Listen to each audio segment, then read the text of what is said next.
Varada Jashodanandana Braja Janaranjana Nandana Braja Janaran Jashodanandana Braja Janaranjana. Yes, Nandana Braja Janaranjana Jamuna Tiravanachari Jamuna Tiravanachari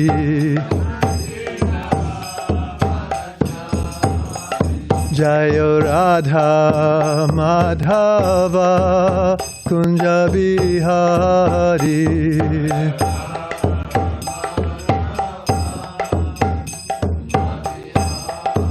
Jaya Radha Madhava Kunja Bihari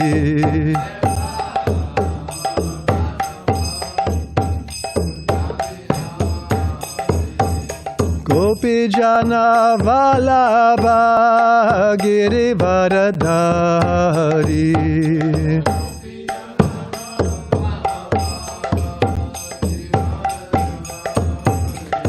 Gopi Jana Vallabha Girivaradhari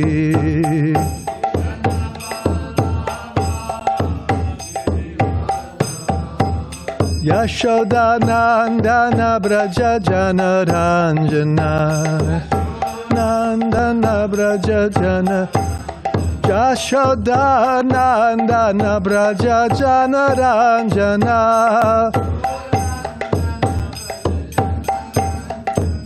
Jamuna Tiravanachari Jamuna Tiravanachari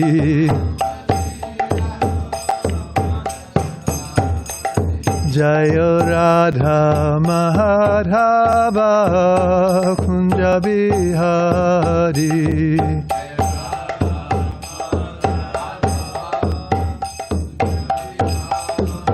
Jaya Radha Madhava Kunja Bihari Kunja Bihari Jai Om Vishnupad Paramahamsa Parivrajaka Astotarashata Shri Srimad His Divine Grace Abhay Charanaravinda Bhakti Vedanta Goswami Maharaj Srila Prabhupada Ki Jai. ISKCON BBT Founder Acharya His Divine Grace Srila Prabhupada Ki Jai. Anantakota Vaiṣṇava Ki Jai. Namacharya Srila Haridas Thakur Ki Jai. ISKCON Guru Vrinda Ki Jai. Prem Sikaho Shri Krishna Chaitanya Prabhu Nityananda Shri Advaita Gadadhara Srivasadi Gaura Bhakti Vrinda Ki Jai. Shri Shri Radha Krishna Gopa Gopinath Shamakunda Radhakunda Giri Govardhan Ki Jai. Shri Vrindavan Dham Ki Jai. Shri Navadvip Bhayapur Dham Ki Jai. Shri Jagannath Puri Dham Ki Jai. New Govardhan Dham Ki Jai. Ganga Mai Ki Jai. Yamuna Mai Ki Jai. Tulsi Devi Ki Jai.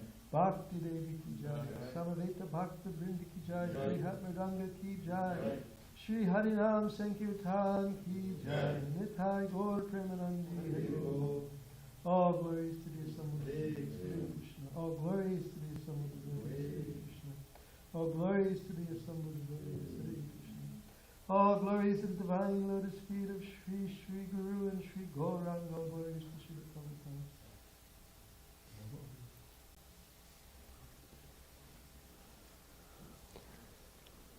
Okay. So nice to be here in New Govardhan. Thank you, Vijay Prabhu, for inviting me to speak, although I feel I'd much rather hear you speak, any one of you, and every one of you. But thank you for the opportunity. And Om Namo Bhagavate Vasudevaya. Om Namo Bhagavate Vasudevaya. Om Namo Bhagavate Vasudevaya. Always like this verse Bhajan Maharaj chants, Krishna swadamo bhagate dharma gyanadi bisaha kalonasta drishamesha paranako dinodita. This Bhagavat Purana is as brilliant as the sun, and it has arisen just after the departure of Lord Krishna to his own abode, accompanied by knowledge, religion, etc. Persons who have lost their vision due to the dense darkness of ignorance in this age of Kali shall get light from this Purana. So, we are reading from the Srimad Bhagavatam, 6th canto. Really beautiful edition. Is this like a set that came out with these covers, or is this? Yeah, that's the Indian set. Oh, interesting. Wow. Beautiful. So we're reading from the 6th canto, 15th chapter, verse 5. And just change glasses here. And this is the continuing. The chapter is Narada and Angira instruct King Chitraketu. So, continuing story of King Chitraketu. Very. Yeah, so this. Okay. Yeah, so this is an amazing pastimes. The Bhagavatam, we understand, sometimes means the beautiful story of the personality of Godhead and his devotees. So we see what is the relationship. Vayam cha tvam cha ye cheme. Vayam cha tvam cha ye cheme. Tulya kalash chara chara. Tulya kalash chara chara. Janma mrityur yatha paschat. Janma mrityur yatha paschat. Pran naivam adunapi bo. Pran naivam adunapi bo. Vayam chatvam cha ye cheme. Tulya kalash chara chara. Janma mrityur yatha paschat. Pranaivam adunapi bo. Vayam chatvam cha ye cheme. Tulya kalash chara chara. Janma mrityur yatha paschat. Pranaivam adunapi bo. Please. Vayam chatvam cha ye cheme. Tulya kalas chara chara. Janma mrityur yatha paschat. Pranaivam adunapi bo. Vayam chatvam cha ye cheme. Tulya kalas chara chara. Janma mrityur yatha paschat. Pranaivam adunapi bo.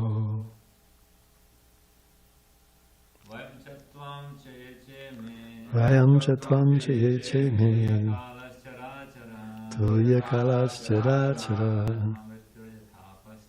Janma mrityur yatha paschat. Pranaivam adunapi bo. Vayam chatvam cha ye cheme. Tulya kalas chara chara.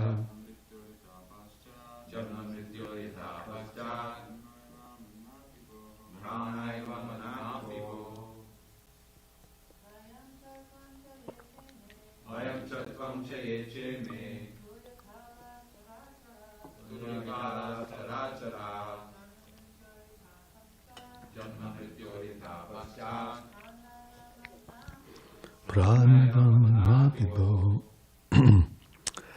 Okay. Word meanings. Vayam, we, the great sages, and the ministers and adherents of the king. Cha, and. Tvam, you. Cha, also. Ye, who. Cha, also. Ime, these. Tuya kala, assembled at the same time. Chara achara, moving and not moving. Janma, birth. Mrityo, and death. Yatha, just as. Paschat, after. Prak, before. Na, not. Evam, thus. Aduna, at present. Api, although. Bo, O king. Translation and purport by His Divine Grace, Srila Prabhupada. O king, both you and we, your advisors, wives, and ministers, as well as everything moving and not moving throughout the entire cosmos at this time, are in a temporary situation. Before our birth, the situation did not exist, and after our death, it will exist no longer. Therefore, our situation now is temporary, although it is not false. Please repeat. O king, both you and we, your advisors, wives, and ministers, as well as everything moving and not moving,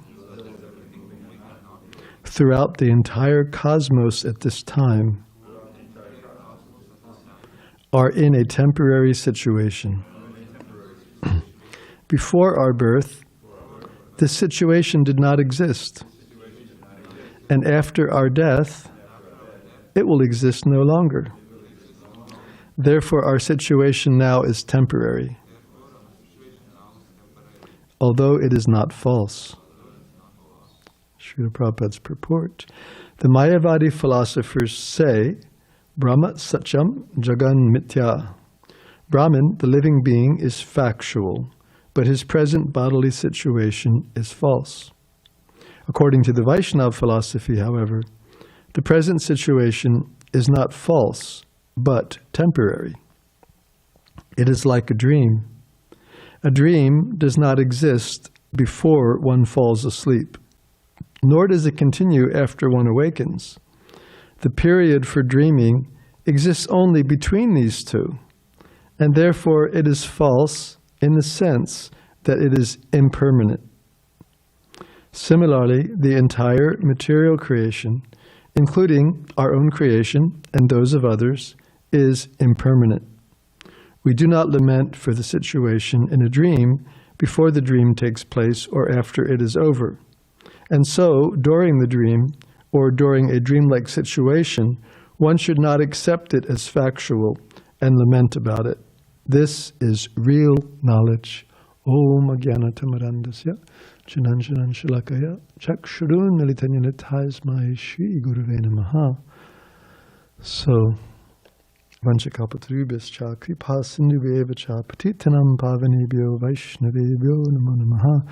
Shri Krishna Chaitanya Prabhu Nityananda Shri Advaita Gadadhara Srivasadi Gauda Bhaktivinoda Hare Krishna Krishna Krishna Hare Hare Hare Rama Rama Rama Hare Hare. So this is a important understanding. The sages Angira and Narada are advising King Chitraketu, who is at this moment merged in great lamentation. We know the story that when they first came around to see him and give him guidance, they could perceive that there was an obstacle to his hearing from them. And that obstacle was that he was very, very disturbed that he didn't have a son, right? And this is not so unusual for one in those days in the royal order, because we all have our duties, right? According to our situation, especially in the Vedic age, according to our situation in the Varnashram institution, we have duties, and those duties are meant to be performed both for our own advancement and for the welfare of those to whom we are responsible to serve, like that, right? So the king has a very great level of responsibility to protect the citizens, right? Lord Vriṣabhadev says that one should not become a mother, a father, king, queen, any guru, a teacher, any kind of worshipful superior unless they can deliver their dependents from the cycle of birth and death. So many important responsibilities are there, just like in olden times, the kings were Rajarshis, right? So Lord Krishna explains in the 4th chapter that in the beginning he explained Bhagavad Gita to the sun god. Sun god explained it to his son Manu, the father of mankind, right? As mankind gets going, Manu explains it to his son Ikshvaku, one of the first kings, right? One of the kings in the dynasties like that, these 2 dynasties coming from the Surya Vamsha and the Chandra Vamsha, lunar and solar, like that. So very, very important. But 5,000 years ago, Lord Krishna detected that the knowledge had become lost. But he said that it was coming down through this chain of Rajarshis, Raja Rishis, saintly kings, right? So these kings, they had great responsibility, both materially to protect Kshatriya, right? Shutrayate, to protect the citizens from hurt, to deliver them from danger, to protect them from hurt. So Kshatriya would, prince training up, they get news that there's a Bengal tiger terrorizing the village.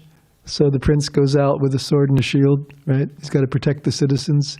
He's got to fight with the Bengal tiger, 1,000 pounds or 900 pounds or whatever of muscle and claws and teeth and alacrity and, incredible achincha shakti to be able to run fast and fly through the air and pounce on it, prey, just like a lean, clean killing machine, right? So the Kshatriya, he has a material duty to go out there and fight to protect the citizens, right? Very important.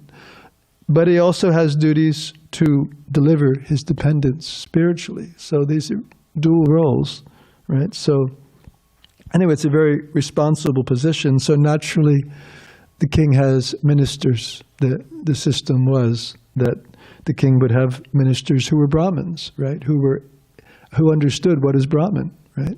What is spirit, what is matter, how decisions should be made that would enable the citizens to make the most progress spiritually, how the kingdom should go on in every way according to Dharma. So anyhow, when they came to see the king, which was normal, great sages would visit the palaces of kings. What for? To enlighten them, right? This is just like the king has a duty to protect the citizens, the Brahmins, the sages, right? The rishis, they had a duty to enlighten the other orders of society. They were considered to be the head of the society, the Kshatriyas, the arms, the Vaishyas, the belly, the Shudras, the legs, like that. And in this way, the social body carries on very nicely. Everyone's important, and everyone has different duties. So we see the king, and then the sages are coming to enlighten the king. But when they came, they saw that because he was unable to further his dynasty, he had no sons, right? And he tried, and he tried. How many wives? The story's been 10 million. So he was trying very hard to get this job accomplished. And just imagine your level of frustration, right? I mean, of course, we can't even conceive of these things. There's things in the Bhagavatam that are beyond our conception. Why? Because we are, living in Kali Yuga. People don't have a lot of Shakti. They don't have a lot of potency. We're not real smart. We're not real bright. We're, what is it? Manda Sumanda Matayo Manda Bhagyu, so, we're not dealing with a full deck. Put it in contemporary parlance, right? But we can understand that in previous ages, there were people far more qualified than ourselves. They had much greater facilities than ourselves, and in many cases, they're coming in these amazing dynasties of great personalities, coming from the Lord himself, perhaps, or coming from great devotees of the Lord, like that. So these things are not inconceivable. They're just beyond our comprehension based on who we are. So anyway, he married 10 million wives, and still he was childless, right? So yeah, this is a problem. He was in anxiety, naturally, right? Not childless, only without a son. Okay. Okay, thank you. He was without a son, because the son, in those days, you didn't have Queen Elizabeth. The son was the one to continue the dynasty, generally speaking. So he was in anxiety. So when the sages came, they saw that until they helped him through this one, he would be unable to really hear what they actually came to explain to him. So, and he got to the point pretty quick. I need a son, please help me. So, just like it's explained sometimes that Krishna, he's always after our best interest, right? We may have many, many desires in our heart. As aspiring devotees, we may have many desires in our heart. And Krishnadas Kaviraj gives the benediction, may that Lord, who is known as the son of Srimati Sachi Devi, be transcendentally situated in the innermost chamber of your heart, of our hearts. Because whatever is in the innermost chamber, that's ultimately what motivates us, ultimately what inspires us, what, guides our life, so to speak, right? So we have many, many desires, and by the grace of the Vaiṣṇavas, we've also, all of us here, we've also gained this desire to be a devotee of Krishna, to devote our lives to Lord Krishna's service. We understand that we are an eternal spirit soul, and we are eternally related with the Lord, and that our proper function and our only satisfaction can be and will be to engage in pure, loving, unmotivated, uninterrupted service to the Lord. So that desire is there, but because we have been banging around in this dark material world for a considerable time, right?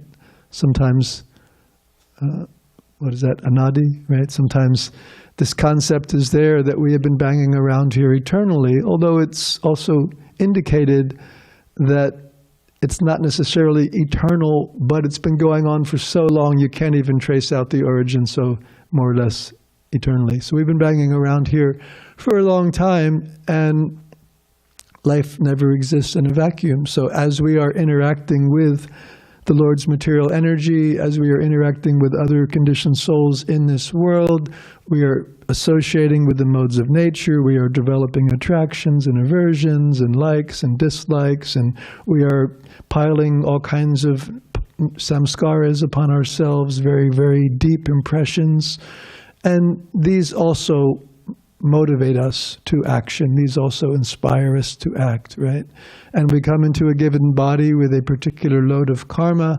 That karma is stored up in these kama bijas, right? These seeds for fruitive activities that we are karmically entitled to, so to speak. And as we mature as a person, these seeds begin to sprout, and we begin to act on these desires, which are our karma from our previous lives, really, right? So all this is going on. We have this desire to become Krishna conscious, but there's all these other desires that are circling around, right? Floating around in our consciousness. One time, Jahnavi and I, we were taking a taxi from Vrindavan to Delhi, smelly Delhi, as they say. And we were very fortunate that a few senior devotees, far senior to us, it's not uncommon to share a taxi, right? Nobody has much money when you go on pilgrimage, so we were all sharing a taxi into Delhi. So Mother Nanga Manjari was there with little baby Vishrambar, the guy from the Māyāpuris. He was about this big. And Burijan Prabhu was there. So anyway, it was, long taxi ride, nice conversation. And one of the things that I recall, Burijan Prabhu was saying that we have to be very, very careful what we allow to enter into our knowledge-acquiring senses, right? Because we are constantly bombarded with sensual impressions coming in through the eyes, the ears, the nose, especially the eyes and ears, right? The smell, all of our senses. And we know from the second chapter of the Gita, Jayato Vishayan Pumsam, whatever we are taking in, it's natural.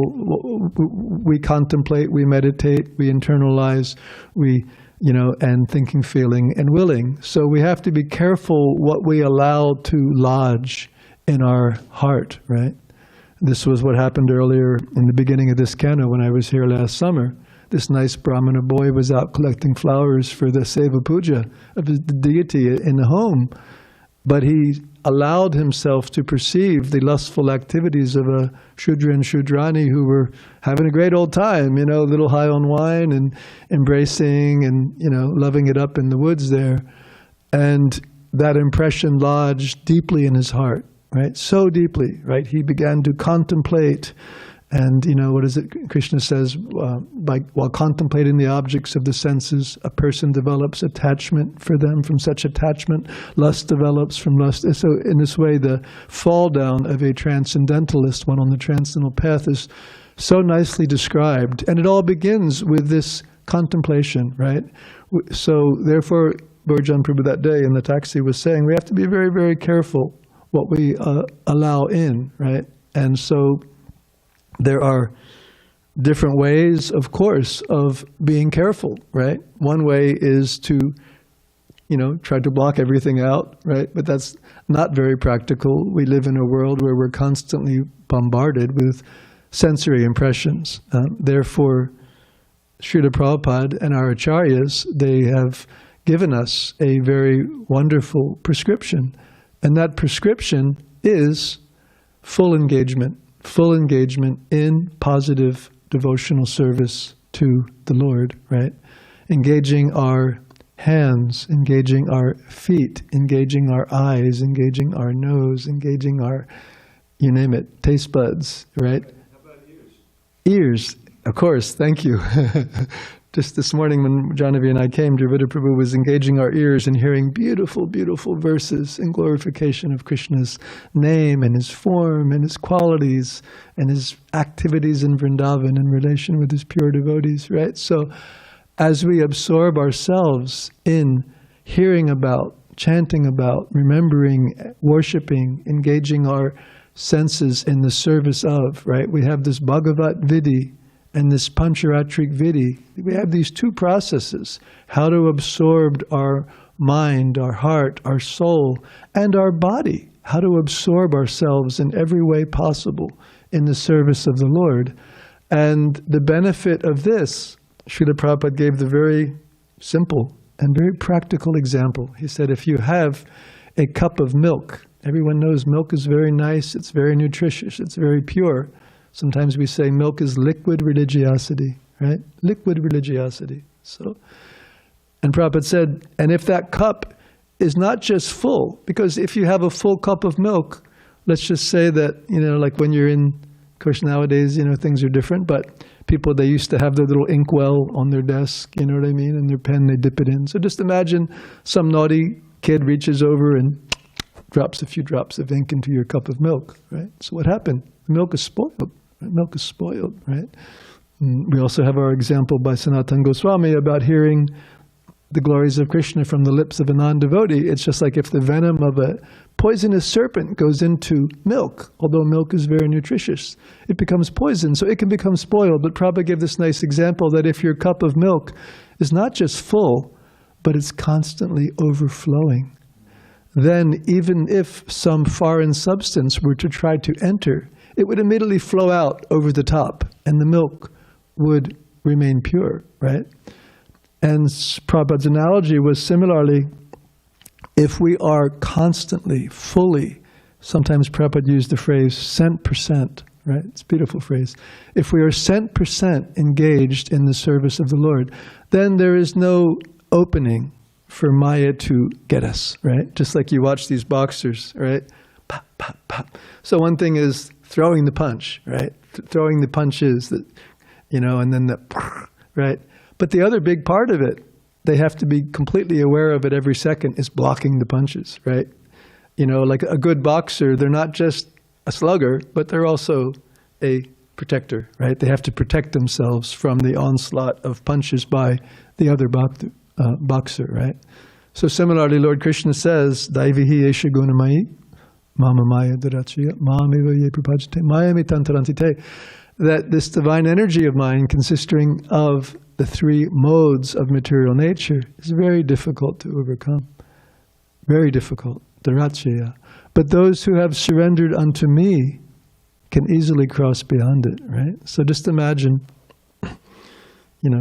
Prabhupada's father gave him the perfect example, right? When he was a little boy, Prabhupada's father said, Krishna has 10 hands. If Krishna wants to take from you with his 10 hands, with your 2 hands, how much can you hold on to? And when Krishna wants to give you with his 10 hands, with your 2 hands, how much can you receive, right? So when we are approached by a superior, right? In that case Krishna, in this case Maya, right? So we have to be very, very careful to protect ourselves, but the reality is that Maya is so powerful that on our own we cannot, right?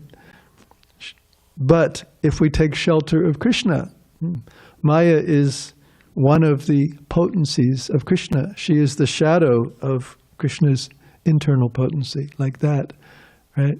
And so if Krishna is pleased with our absorption in his devotional service, then he is protecting us. He is protecting us from Maya, right? If one surrenders unto me, one can easily cross beyond it, right? So this process of devotional service, which we've been given, is so wonderful in that way, because it is directed towards delivering us from our absorption in material consciousness, in material activities, in material nature, in the modes of nature, in the karma that is accrued by associating with the modes of nature. All of this can at once be stopped by our engagement in this process of devotional service, right? And like we were talking earlier about the kama bijas, right? These seeds for fruitive activities that propel us to again and again and again engage in activities that again and again and again entangle us in the material existence, which necessitates reincarnation, the wheel of samsara going around and around and around, sometimes up, sometimes down, sometimes, right, going around and around and around. So in the Brahma Samhita, Lord Brahma explains that it's only devotional service not only destroys the sinful reactions that we may accrue as we go in this material world, but it actually completely burns and neutralizes the seed, the desire, the innermost desire for fruitive activities, for material activities like that. Only devotional service has this transcendental potency by the grace of the Lord. And it's very important that we make this endeavor, because as we're reading about today, in today's verse,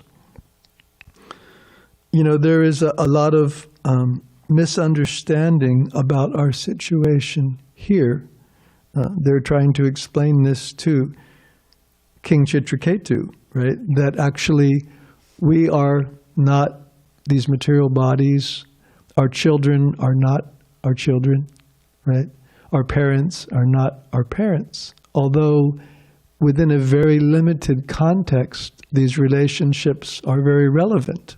And we should not neglect or disrespect these relationships. Even in the Bhagavad Gita, Krishna recommends being respectful to one's parents, one's elders, seniors, like that. All these things are important, right? We have to take care of our children. We are not meant to be negligent. We're meant to be very, very careful, like take all our responsibilities seriously. But the understanding always has to be based on the understanding that we are eternal spirit souls. We are eternally related with Krishna, right? So, and sometimes this is very much misunderstood. So the example they're giving here, and Srila Prabhupada is elaborating in the purport, is that we are not these material bodies, we are the eternal soul. But sometimes this is understood. And Prabhupada, the very first point that he makes is that the Māyāvādī philosophers say, Brahma satyaṁ, jagan mithyā. Brahman, the living being, is factual, but his present bodily situation is false. So that's their idea, is that basically spirit is true, and basically everything else that we experience in this world, forms, names, relationships, all of these things that we are experiencing every day are false. just patently false. And that's it. That's end of story, right? So, however, the Vaishnavas, they have a more deeper, nuanced understanding. According to the Vaishnava philosophy, however, the present situation is not false, but temporary. And then Prabhupada explains, it's like a dream, right? So we all have dreams, and then a dream doesn't exist before we fell asleep. It doesn't exist after we woke up. So when we wake up, even if it was a vivid dream, right? Like I don't have a whole lot of dreams, but like I had one a couple nights ago, and it was kind of frightening. I actually woke up because of it, and somehow I was in a car with my older sister, and we had to suddenly go somewhere in a hurry, and it was an old car with a stick shift. And so I started up the engine, and we turned the corner, and all of a sudden we were going up this really steep hill. And then the hill got so steep, I realized there's no way I could keep going. I was about to hit the inertia speed, and start rolling backwards, unless I could suddenly hit the clutch and switch it into first and see if I could get a little more traction. But it was so steep that even doing that was like, and that's when I woke up, you know what I mean? So, and then when I woke up, it was like, whew, okay, that was just a dream, because it wasn't particularly pleasant, to be honest with you. It's a little frightening. And so, but then we accept that as a dream, right? And then we accept it as a dream. Why?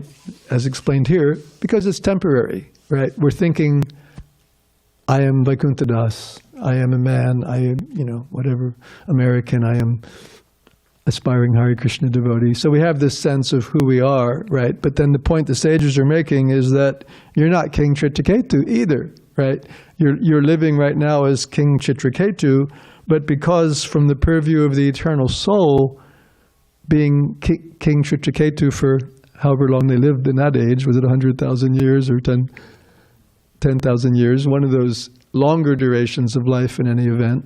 And he probably even lived longer because he became a great pure devotee. But anyway, they were making the point that that's also a dream. And all these relationships that we have within, sort of like we have a sleeping dream and a waking dream. And I wanted to, this has always fascinated me personally, and I wanted to read a little something. What's the time frame? 9:15. 9:15, everything done. Yeah. And when do you usually stop for questions? 5 minutes. Okay, great. So there's time to read this. It's just, it's a fascinating topic.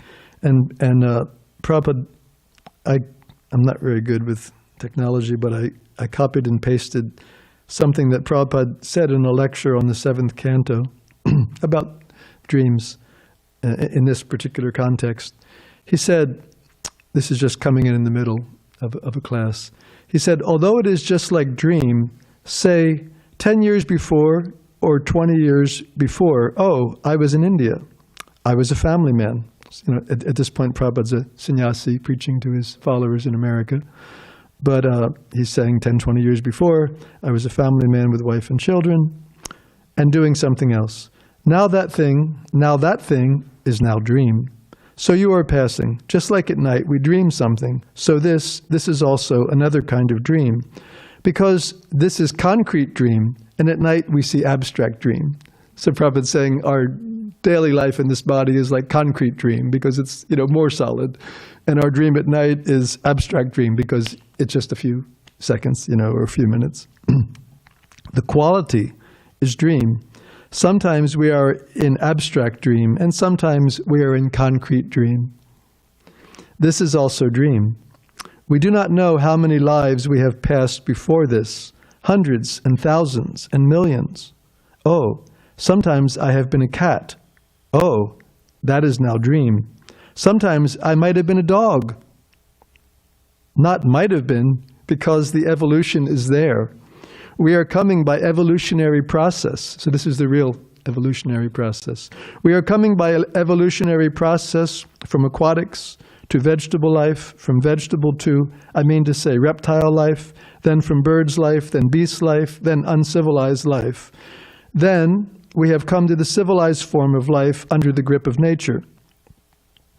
Karmana Daivanetrina, as you were mentioning yesterday. So we have passed so many status of life. So they have become now dream. So many lives we've had, they're all dreams. If somebody says, quote, "Oh, 40 millions of years before you were a tree," end quote. So will you believe it? It is dream. But actually I was, by nature's law. So we have got this opportunity, this human form of life, with sense, so that we can understand the Srimad Bhagavatam, Bhagavad Gita, or Bible, or Quran. These are meant for civilized human society. So if we don't take care of these things and simply pass on in this dreaming, just like animals, they have no sense, simply eating, mating, sleeping, and defending, right? So Prabhupada's making this nice point that we have our abstract dream, little dreams at night that flit in and out, and we think, oh, that was just a dream. Oh, it was nice, but it's gone, or it was horrible, thank God it's gone, whatever, right? And Prabhupada gives that example that we've all seen gold, we've all seen mountains, right? In a dream we might see a golden mountain, and actually the golden mountain doesn't exist, but it's an illusion. We're putting it together in a dream like that. But the gold is real, and the mountain is real, and that's another point that Srila Prabhupada is making here, and the Vaiṣṇavas are making, that this existence is not false. In other words, it's temporary. But Krishna's material energy, right? Adibhutam Sharo Bhava, physical nature is endlessly mutable. It's Krishna's energy. It's always there. It's just that it's transforming. It is real.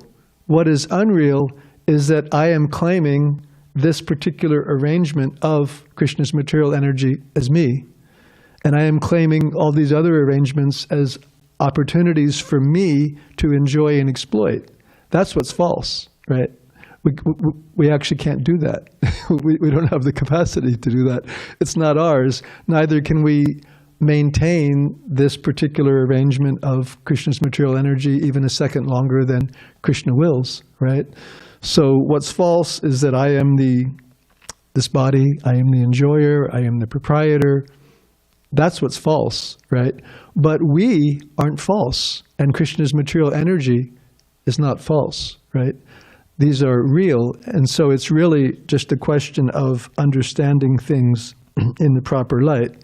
On the one hand, we have to realize the dreamlike nature of material existence, and if we understand that we are bamboozled, our friend Tara likes to use that word, bamboozled by the material energy, and that we are living in a dream, in a temporary reality, right?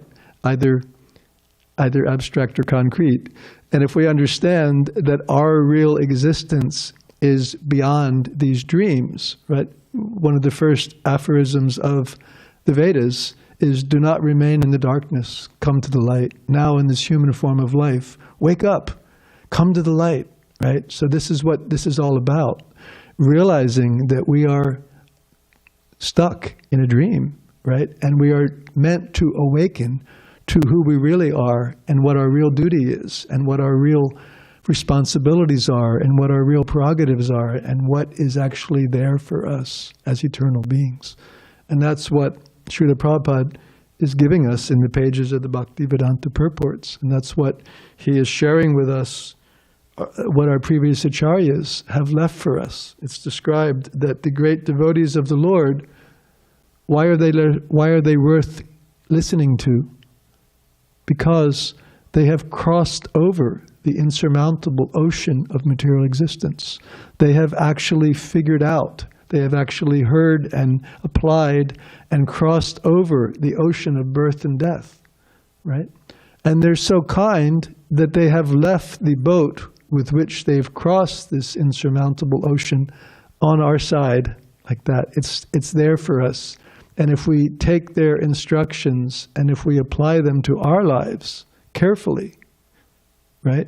And if we surround ourselves with association that nurtures that desire to engage in devotional service, if we follow this process that Srila Prabhupada has given us, right? Prasadam is the diet, devotee association is the association, devotional service is the process, right?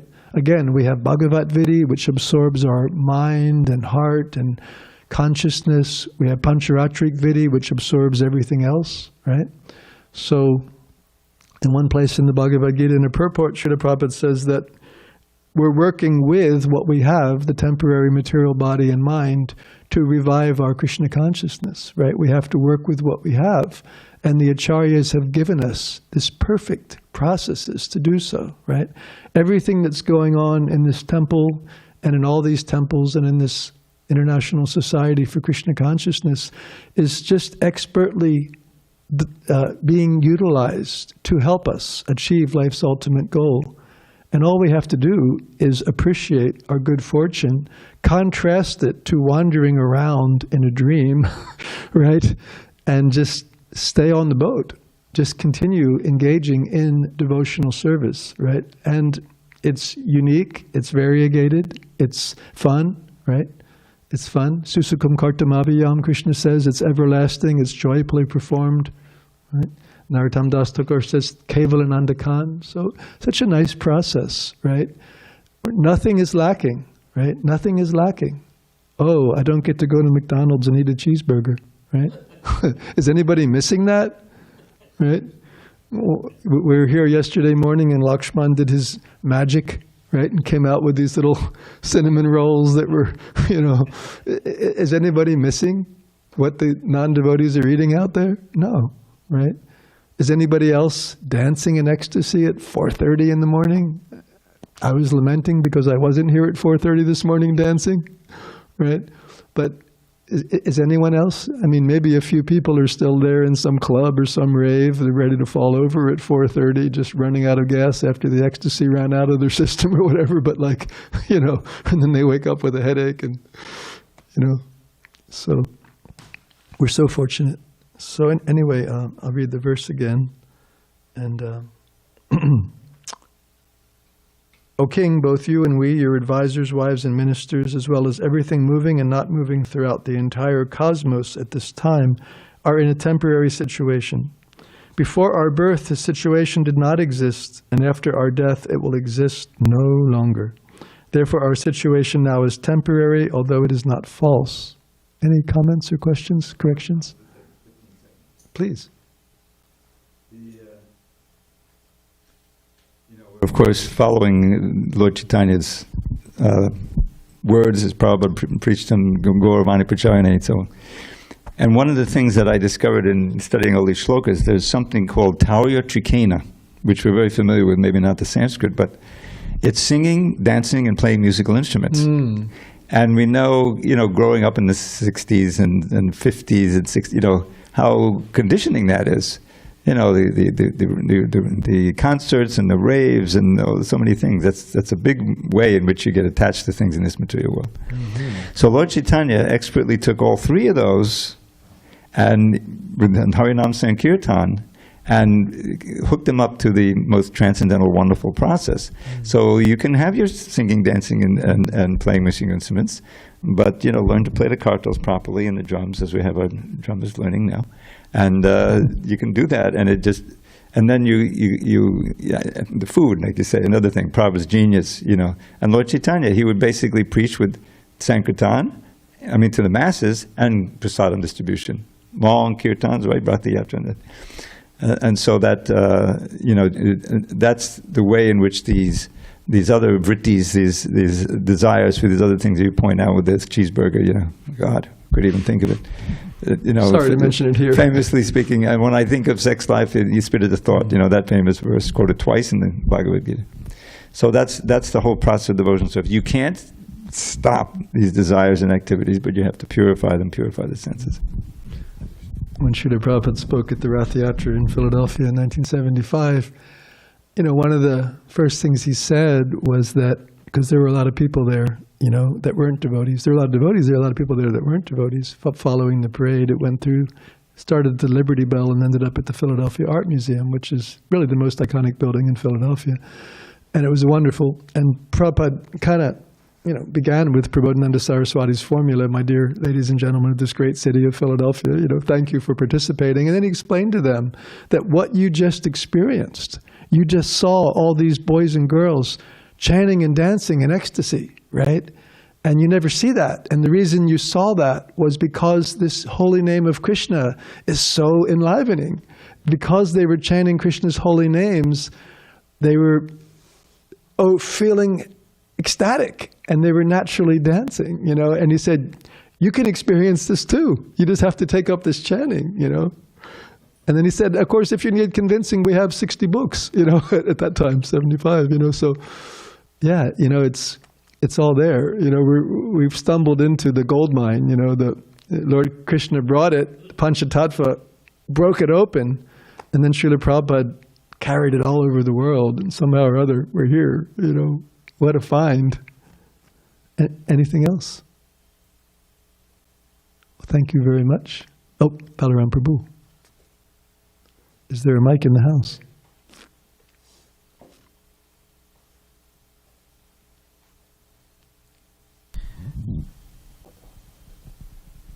You were mentioning how, Srila Prabhupada mentions, and you're quoting him in the Bhagavad Gita, how he says that a spiritual practitioner is like a patient, and they have, you know, a diet, and they have medicine, and all these different things. And sometimes Prabhupada would call like the temple like a hospital. And, of course, I mean, it's interesting. Prabhupada would use he would use like war language sometimes, and he would use also kind of like doctor language sometimes. But just referring to the temple as like a hospital, and you could say like people are like patients in the hospital. I mean, sometimes people may wonder like, all right, well that seems kind of like, kind of, you know, kind of depressing or something. Oh yeah, here's a hospital, we're in the hospital, and yeah, we're a bunch of patients, and everybody's sick. And then sometimes, you know, devotees just kind of mixing with each other and dealing with each other. You know, there might be a tendency to just say, oh, this guy's definitely a patient, you know. he's definitely got some problems. And so how to kind of, you could say, see it in a positive way, and not become discouraged that, okay, somebody has this person has problems, person has problems, and then we're mixing with each other, and then, because that's a tendency, it seems, you know, kind of getting on each other's. Yeah, well, you know, one thing, the examples we have, I guess in modern America, for instance, of hospitals are not so inspiring, right? Because it's all about disease and death, and, you know, a lot of things going on, super germs that people catch while they're in the hospital, you know, and all kinds of far out stuff, right? I know we went to an astrologer in Mayapur many years ago, and when he looked at our daughter's, he'd never met her before, but when he looked at her chart, the first thing he said was, she wasn't born in a hospital, was she? And she wasn't. It was a home birth, and we had deities in the house, and at that, you know, it was, you know, he could see that just from her chart, like, because he said, like, being born in a hospital, there's a very tamasic thing going there, you know what I mean? And it was obvious from her chart, you know, so I thought that was kind of interesting, you know. However, the real function of a hospital is to provide health, right? To bring people back to the healthy condition.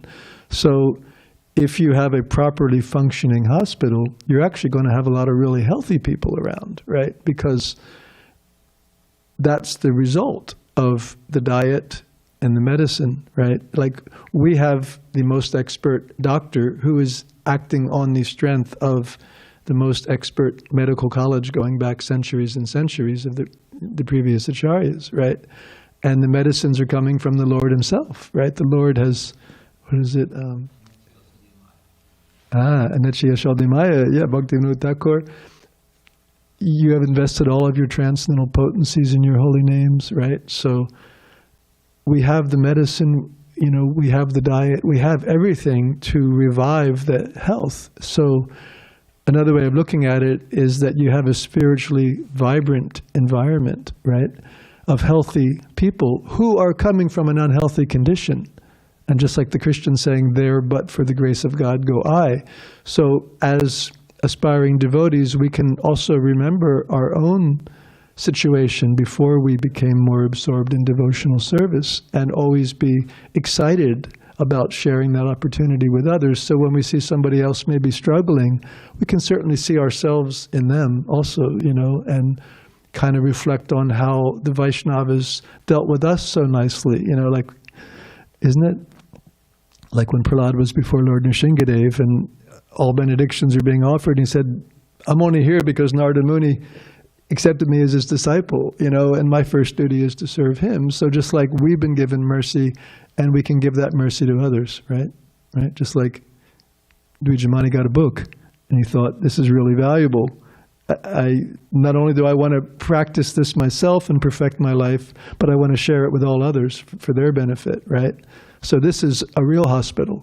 A real hospital is that the ill become healthy, and they're so inspired, they go out and share that cure with everyone else. That's why your other example that sometimes Prabhupada uses military terminology. The other examples, these temples aren't, These temples are not just for eating and sleeping, but they're bases to send out our soldiers to fight the war with Maya. So they're hospitals, they're bases, and the books are the bombs, right? And the books are the bombs, right? So all this is going on, right?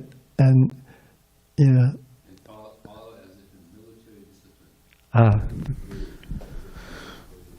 Thank you. Vijay Prabhu was pointing out, and follow as if in military discipline, because we have to be so careful, right? Maya is so strong and we're so small, so we need the mercy, right? We need to follow. That mercy comes from following. I'm sorry, do you have another point? Yeah, I spoke with someone last night. I was just asking how she came to the temple. She was with one of her friends, and she said, "Oh well, I received a book from UCSD."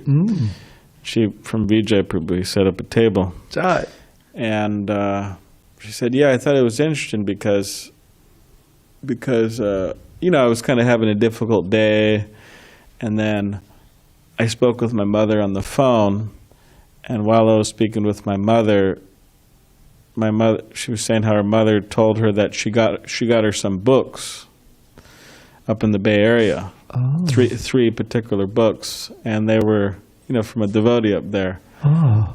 So it was the same books that Vijay Prabhu gave her. Wow. So she said, "Oh, I thought that was very interesting," and it was like a sign. Oh, I should.